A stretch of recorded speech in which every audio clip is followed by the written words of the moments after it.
mystère du sanctuaire d'Akomendomba, dans le village Mbondo à Mengon dans le sud du Cameroun, réside entier dans des faits, ici comptés comme des anecdotes fondatrices.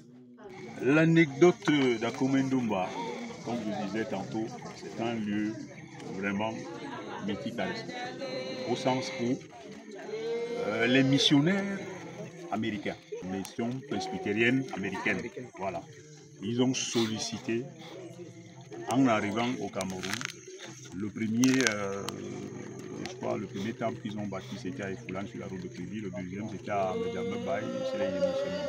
Après, maintenant, quand ils sont venus s'installer à Bolova, ils ont voulu construire et là, qui est là, l'imprimerie, l'hôpital et l'école à cet endroit.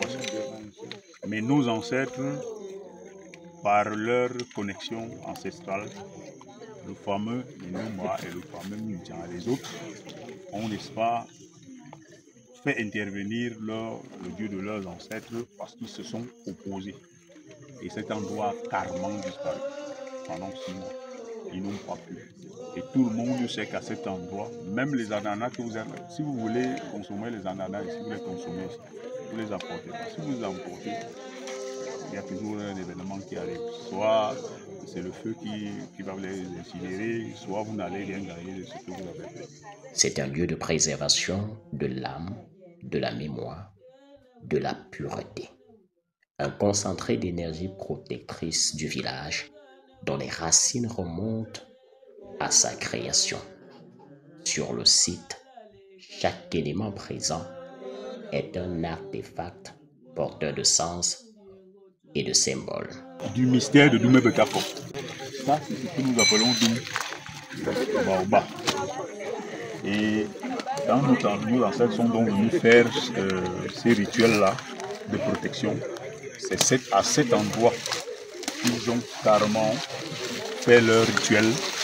Et après ces rituels-là, l'endroit ayant disparu et quand il est revenu en lui, ce baobab est sorti en même temps. C'était sur le rocher. C'était ici qu'il faisait toutes les incantations. Quand il y avait un problème au village, c'est un problème où les femmes ne font plus les enfants, ou alors c'est les hommes qui ne se marient plus, ou alors il y a telle situation. C'est ici qu'il venait. Et dès qu'il terminait de faire ces rituels-là, ils font les libations, ils font les offrandes, et ainsi de suite. L'année qui suit le changement est revenu. Donc pour nous, nous voulons réveiller cet endroit parce que nous-mêmes nous sentons qu'il y a quelque chose qui nous manque. Nous l'explorons par une après-midi de juillet, dans le cadre d'une randonnée organisée par The Bellinger Foundation, promotrice du festival Bias Somengon. Comme pour tout sanctuaire qui se respecte, l'entrée au site d'Akomendomba est conditionnée par un rituel, une prière, moyen de communion et de communication avec les ancêtres.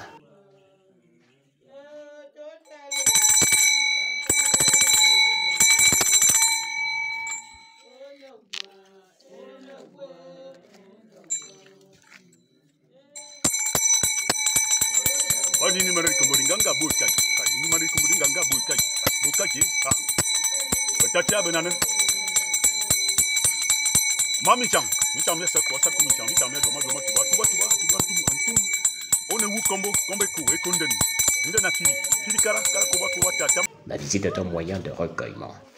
L'on laisse faire la nature, l'on écoute le bruit de la forêt. Le site, par la bouche du guide et initié, dévoile quelques mystères. Seulement, il en couvre encore beaucoup d'autres. Ici, il y a une urgence, celle de viabiliser le site, de lui donner l'allure qui lui est due. C'est dans ce sens et ce cadre que s'inscrivent ces visites pensées par The Bellinger Foundation et qui impliquent jeunes et moins jeunes. Mais des efforts coordonnés et institutionnels restent un impératif pour donner, ou plutôt redonner à Akomendomba la place de choix qui est sienne. Et c'est pourquoi nous vous remercions dans votre action.